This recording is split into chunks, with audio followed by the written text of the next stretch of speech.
What is up, everybody? It is Alex from Heavy New York calling from the Alto again, and this time, after 4 long years, we return with Margarita of Edge of Paradise. Great to be able to talk with you. Thanks for coming back onto the show. Thank you for having me. Yeah, Great to be here. yeah, it's great to have you back. The last time I spoke with you, we were sort of like in between Universe and the Unknown. It was that sort of era for Edge of Paradise. So I didn't get to speak to you for Hologram, but now we got Prophecy coming out. Record is absolutely amazing, as usual. Another great Edge of Paradise album. Was this intended to just be a continuation of Hologram, or does Prophecy mark a brand new beginning, or maybe even like a turning point for Edge of Paradise? It's a little bit of both because with hologram, there is a bit of a concept behind it, and I wrote the graphic novel Hologram and Slaves to Forever. So I was really excited to make the next album because there was a kind of a cliffhanger that Hologram left off on. So to me, it's continuation of Hologram and also kind of continuation of all the albums that came before, starting with Universe. And then it's a bit of a new beginning because we have, a new label, Napalm. We have a new member, Doug Wyand, who brought in, a different side to the music. So it's a bit of both. Yeah. So if somebody may just be discovering Edge of Paradise for the first time off of Prophecy, should they maybe go back and listen to Hologram in order to maybe fully get the full idea of what Prophecy is, or is that not entirely necessary?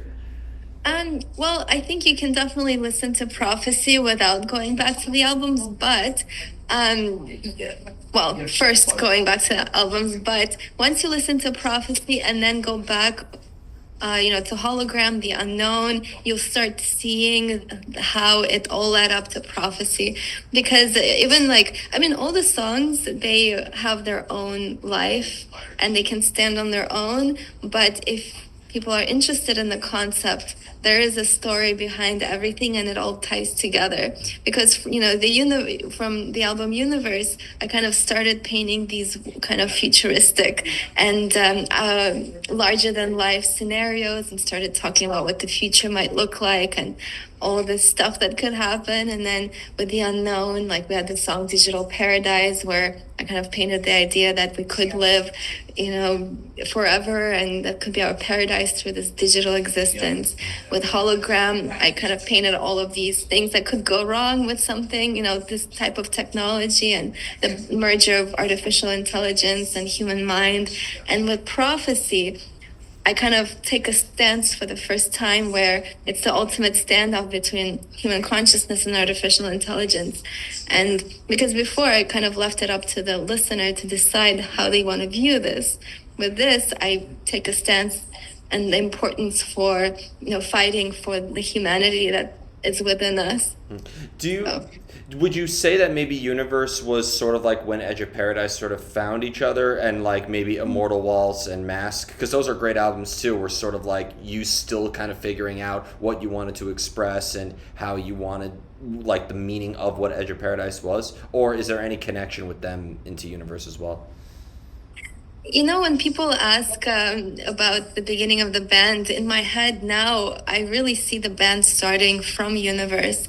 Because before, like when Dave and I just met, we put out Mask right away. And he already had those songs written from his previous band, Bleed, which, he had like it was a super group. He had Tony Franklin as a bassist, Greg Bissonette on drums, Robin McCauley, the voice and writing the lyrics. So he had like a super group, but it wasn't anything to do with me or, this band. But that gave me a chance to kind of learn how to sing because I come from such a different world. Yeah. And then Immortal Waltz was the first time that we kind of started writing together. But Universe is really where we put us on a path, the trajectory of where the band started to evolve as it is today. D- So. Are the concepts that are expressed with Edge of Paradise, are they at all rooted in your personal life or your personal experiences, or are you trying to maybe express something that is more external, where you're kind of using music as an escapism to not bring everyday life into it? Good question. I think it's a bit of both because I've ever since I was little, I don't know, just me. I always wanted to find stuff beyond this reality. I always questioned everything. I always asked really big questions and wanted to know more and see beyond what the eye can see in a way. So I've always had that in me. And also, I have a lot of interest in science. My dad is a scientist, so I've always kept up on that. A lot of interest in, human mind and also astronomy and just a lot.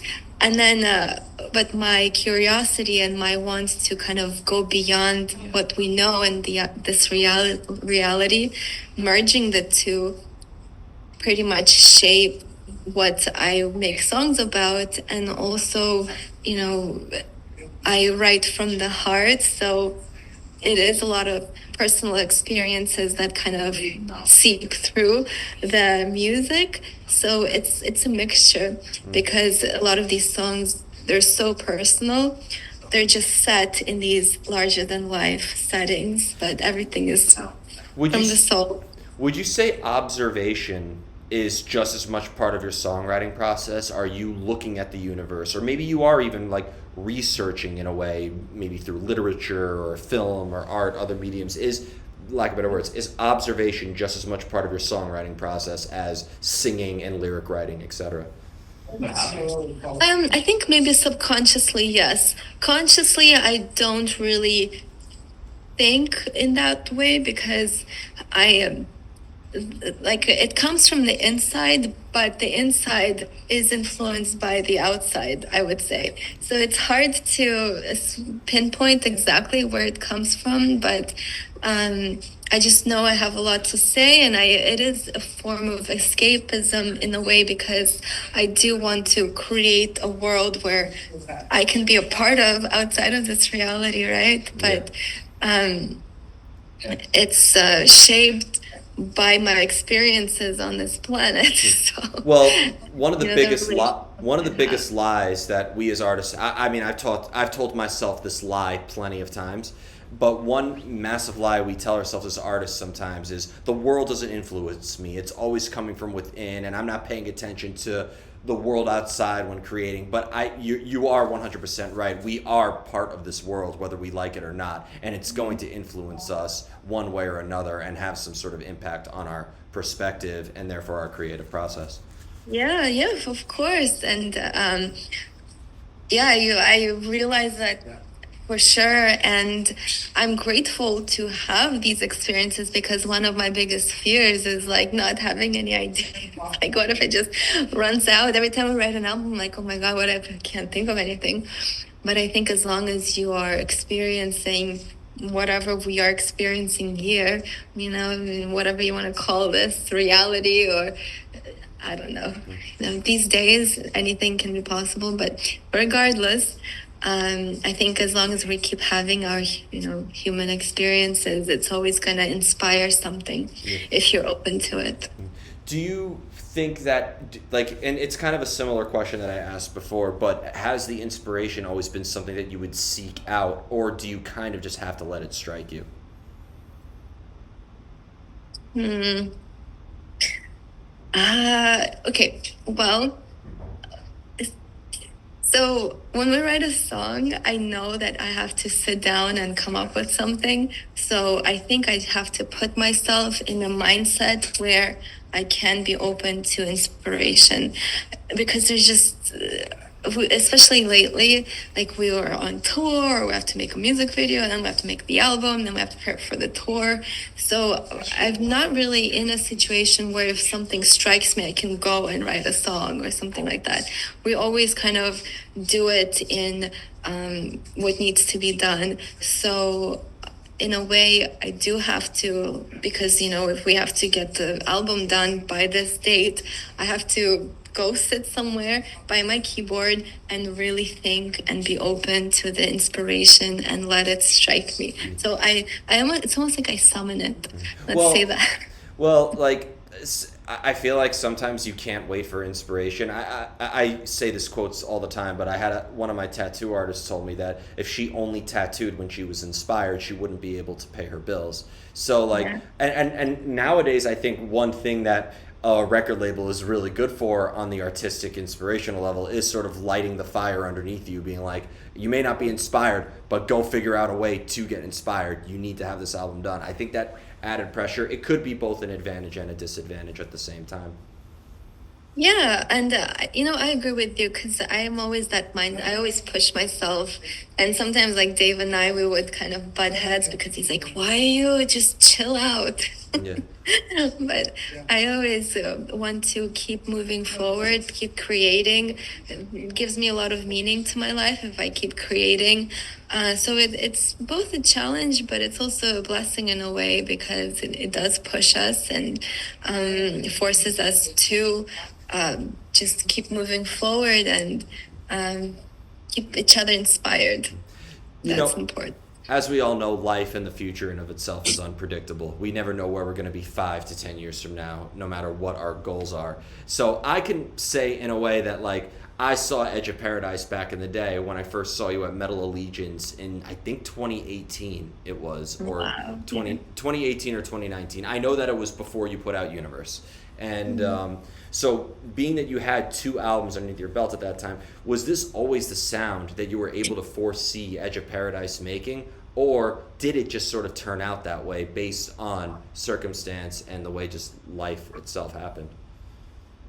Yeah, one thing with us is we never forced to go one direction or another because I think when we tried a long time ago and it just doesn't work, I think it had to be a natural progression. I just know that, like, for example, I played the keyboard and I have a lot of interest in sounds and I love that cinematic sound. So I was leaning more towards that direction. I was exploring more with different soundscapes and also then the industrial elements and some electronic elements that I could create on the keyboard. So, merging the two, I think, started shaping our sound into what it is today. And then I've always like because I played classical piano my whole life, and that music it's so there's so much dynamics in there. You have like some really epic melody, and then it comes down, and it kind of is very like mellow and very poignant in a way, and then it like slams on you again. So I've always loved that, and I always loved it, the music that makes you feel something, whether it's epic or whether it's just like something very simple, like soundtrack from Requiem to a Dream. Such a simple melody, but it makes you feel so much. So I think that always has an influence on how I make music, and whether I realize it or not, subconsciously, I think that comes through. So I think it's that, and also Dave's heavy guitars, and for this album, Doug brought in an eight string, so it kind of expanded the dimension of our music. So it's just it's so many compounding factors that evolve what we do. And I think we have to follow where the music leads us because if we're forcing it, it just doesn't work for Yeah, us. no, definitely. Definitely. And you led me perfectly into what I wanted to ask you, too, having the classical background, because I've interviewed plenty of musicians who do have the classical backgrounds. I can't tell you how many metal musicians now have gone to Baruch and, interviewing everybody who knows their theory from Dave Davidson of Revocation to Taria. And was there a part of you that had to almost unlearn the classical background because it's so great to have that tool at your disposal, but in the end this is rock and roll. It's all about breaking rules, and it's all about sort of breaking tradition. So was there a part of you that almost had to almost unlearn or kind of shoo away what you've learned previously in your background, or did you just bring all of it with you for Edge of Paradise? You know, for me, no. Sometimes for Dave, even though he doesn't have that classical background, but learned a lot of, he knows theory. And sometimes he's like, well, you can't do that, blah, blah, blah. Because I'm very driven by emotion and feeling and what I hear. So I just want to follow that. I don't care about anything else. My background gives me tools to be able to create what I hear in my head. But I think just because I am so driven by the feeling and what I want to kind of put out there, my other mind turns off. And Dave's does it, so sometimes that's where we butt heads. But it's cool because you know that those different what makes us different makes it more interesting at the end. So, but I totally understand what you're saying. I think Eddie Van Halen said, you learn everything you can and then you unlearn it, Yeah. and it's just in your tool bag. Yeah. So it's very true. Sometimes it could be, but I think it's more important to have a background so it does give you the tools to be able to create maybe what you hear. I don't know. No. It depends on the person, I think. And I've noticed that, not to discredit, I'm not going to name names, but death metal, right? There's only so many directions that it has gone into, but you could tell which death metal bands, even if they sound just like another one, have sort of the classical background because of how they compose and how they arrange and just their overall technique. So I think it's always great to have that at your disposal. Like, there is like a famous saying, I forgot who said it, but like a great guitar player can make a horrible guitar sound amazing. And I think, a great musician who knows composition and theory and have that background, they could take anything, even if it's a punk rock song that just relies on power chords and simplicity, they could still have that that sort of technical thinking to really elevate it and really make it shine. yeah, I agree with you. I think it's important too. And I used to teach music a lot, and I noticed these days some people, they think they can just learn it off the internet, which is true. Like, I think it's very cool that you can, if you have the will, you have the means to learn. But I think it's also important to have that sort of education where somebody with more experience can take you and give you the right guidance to learn the craft, because I don't know, it takes a lot of practice and a lot of learning to kind of master the craft. So I think there's a lot of value in that, value in studying something and really devoting a lot of time, because I think these days everything is so fast and Yeah. No, yeah. but you mentioned that you are very driven by emotion. Does sometimes emotion contradict the technical proficiency that you have to demonstrate? Yeah, in a way, and I think that's where it comes. Sometimes it's better to be simple, and it's not about the technicality or complexity of something that makes the part great. Or I think the main thing is to find how the melody is the extension of what you want to say. You tell the story through the melody. I think at that point complexity, it just becomes irrelevant. It's all about what you want to make, how you want to make the other person feel or the listener feel, or how you want to make yourself feel. So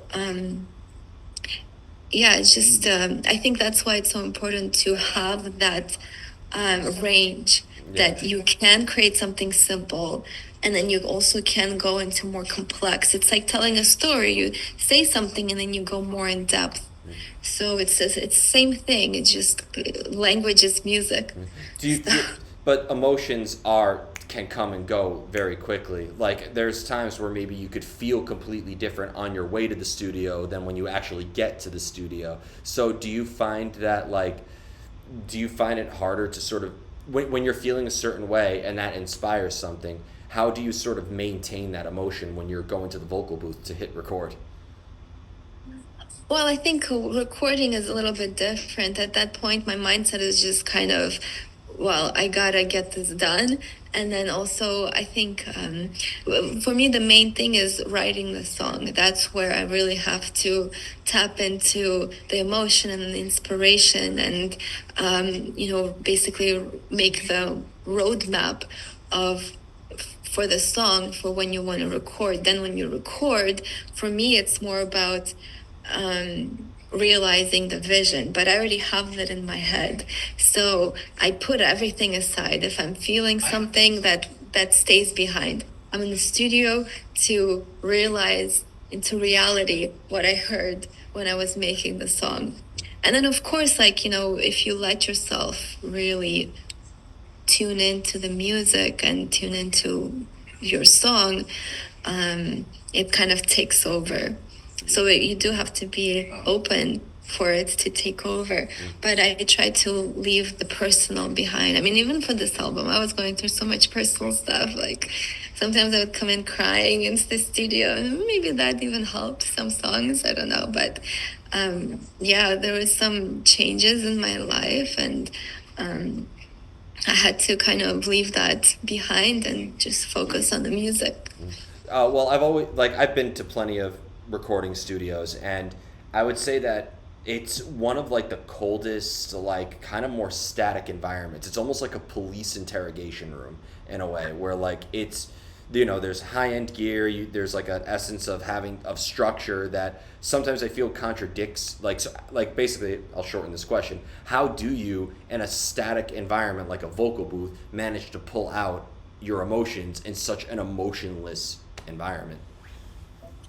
Well, that's why we record with Mike Plotnikov, and for me, we've been going there for this is the fourth album we did together. We've been going to Mike since 2018 or 19 because I do feel so comfortable, so free to just create and be totally in the music and do whatever. If it sounds horrible, I don't care. We get to the point where we're all happy and we explore together, and he just creates such a free environment that because I don't want to be in a static interrogation room. And I don't think that would work for me. If I'm nervous, it doesn't work.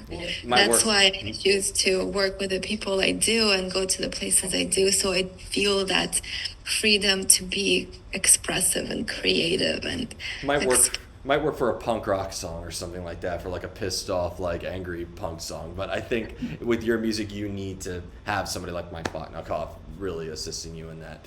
I have a few more questions for you, circling back to the concept that we talked about earlier in this interview. But when you start bringing this stuff live, maybe you'll do a couple prophecy songs, then maybe you'll have to dive in and do a universe song, and then a hologram unknown, and go all around the Edge of Paradise catalog. So when you are making a set list together and you're going all around, does that maybe create sort of like a new narrative in a way? Especially since you're bringing it in a live setting and we're not experiencing it through our headphones or a speaker or something.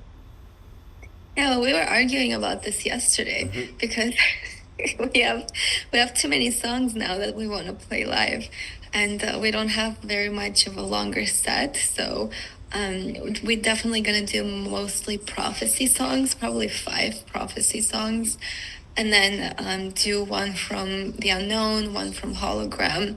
I don't know if we have time for eight songs, probably gonna be seven.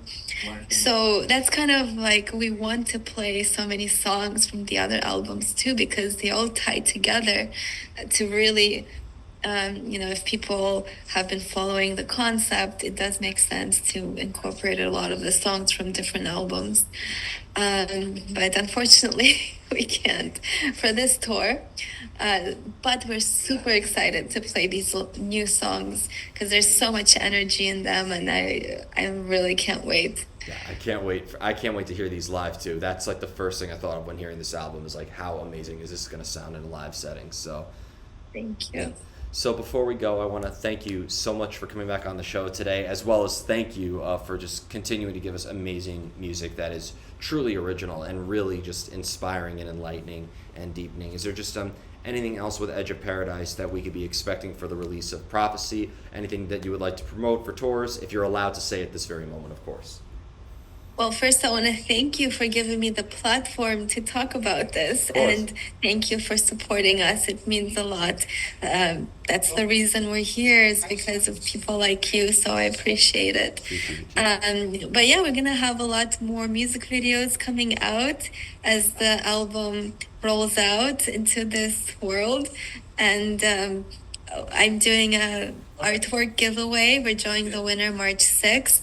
It's the biggest canvas that I've made. Wow. So that's kind of exciting. And going to be another graphic novel coming out this summer that takes you further into the story. So yeah, we just, a lot of stuff happening to, expand the story of prophecy. And the main thing is we just excited to share it live with people. I love how you express it through multiple mediums as well. When we have like graphic novels, I always like it when a band makes sort of like a mini franchise out of their music. I think that that's a very unique thing that a lot of bands do now, which is cool.